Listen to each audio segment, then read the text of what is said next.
Hello guys, kumusta? For today's video, ipapakita ko sa inyo kung paano mag-laminate ng HPL sa Pinolik na hindi ginagamitan ng spray gun at hot press. So manual lang to guys. Kung bago ka pa lang sa aking channel ay click mo na ang follow at like button. So dito guys, nagkakatay ako ng Pinolik board.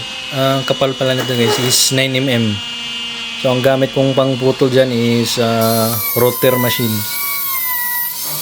Ayan. Yung plywood is yan yung guide ko para straight yung pagcutting natin. So pagkatapos kong putulin, niliha ko na siya ng sandpaper number 120 o grit 120. Ayan. Lihain natin yung buong surface ng Pinolik. Tsaka guys, kung mapapansin nyo yung kulay puti is yan yung masilya. So ang ginamit ko dyan is Polytop.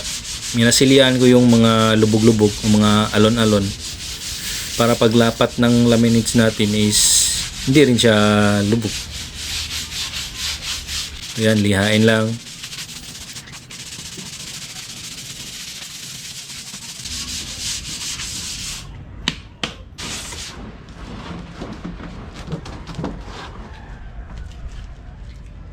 So dito guys, may tinabas na akong puting laminates o HPL.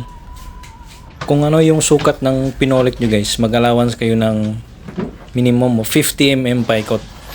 Dito sa ginawa ko, nag-allowance ako ng 100mm paikot para hindi ako mahirapang maglapat ng HPL sa Pinolik. Dito guys, gumawa ko ng sarili kong paleta. Tapos nilagyan ko ng groove sa dulo. Ito yung gagamitin kong pangpahid. Tapos rugby.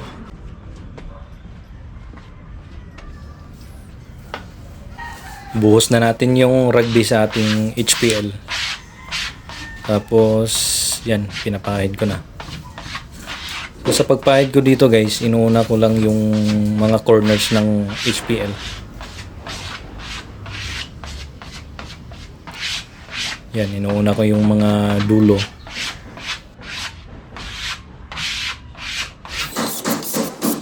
So, forward natin guys.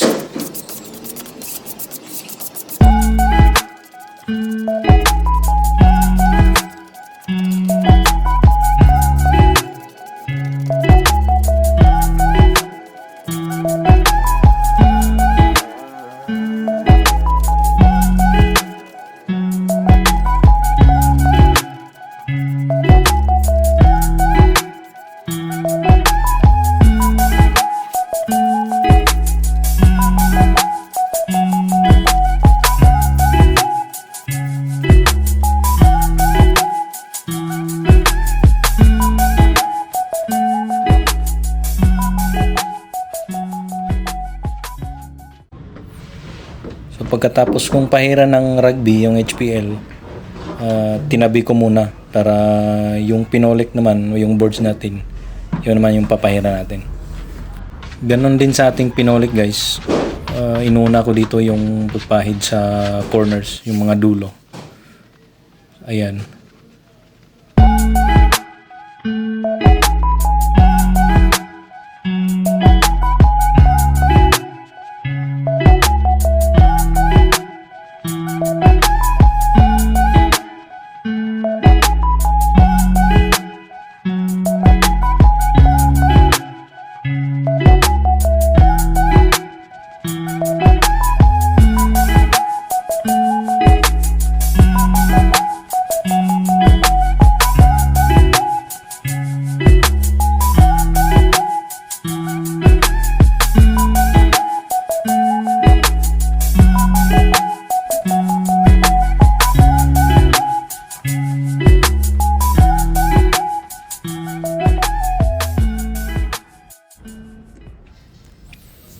So ito na yung resulta sa ating pagpahid guys. Kung mapapansin nyo, meron siyang pattern.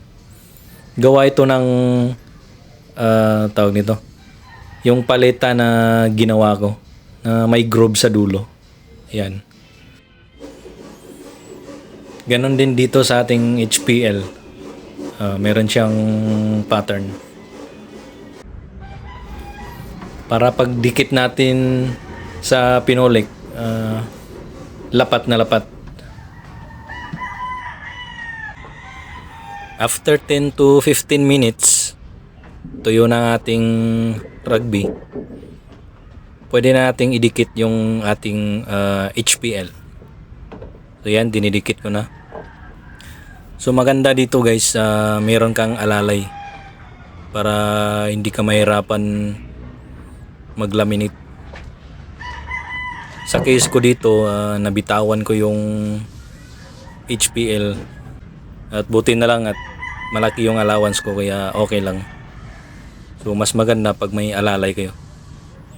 Pag nadikit na yung HPL sa pinolik, kumuha lang ako ng basahan at minasahe ko yung HPL para ma-press yung HPL sa pinolik para kumapit talaga yung rugby. Mas maganda nga nito guys kung meron hot press machine para ma-press talaga yung HPL tsaka pinolik. Pag okay na, kakatingin natin yung excess na HPL sa pinolik gamit ang kikil. So sa mga hindi nakakalam, ito yung itsura ng kikil. Meron ding kikil na rounded o yung pabilog, pero sa pagcutting ng HPL, itong flat na kikil. So yan, sinimulan ko na yung mag-cutting.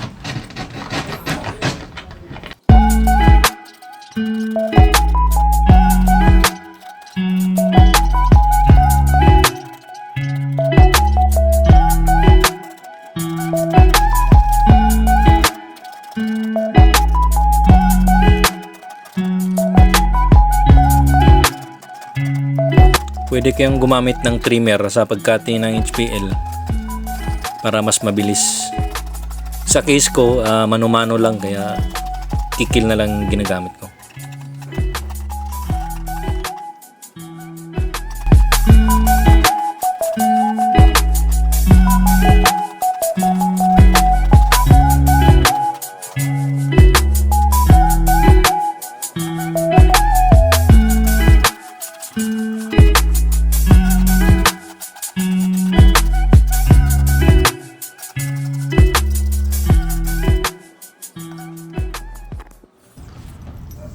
So ito na yung itsura ng pinolik natin with white laminates pagkatapos nating katingin gamit yung kikil.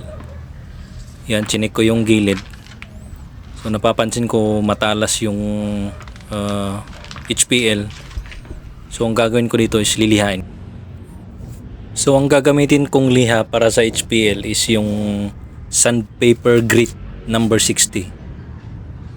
So itong ginagamit ko is yung kulay maroon.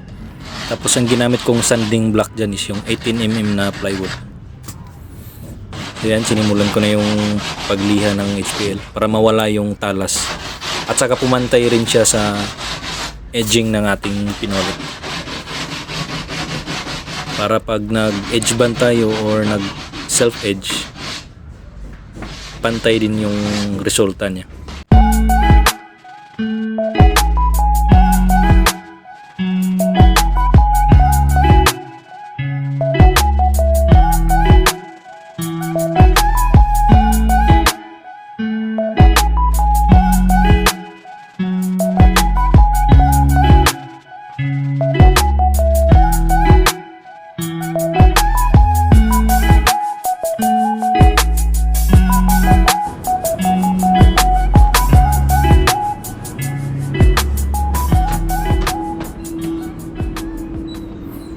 So ito na guys yung final result pagkatapos nating lihain yung edges ng pinolik. Tapos smooth na rin siya, wala na yung talas ng HPL.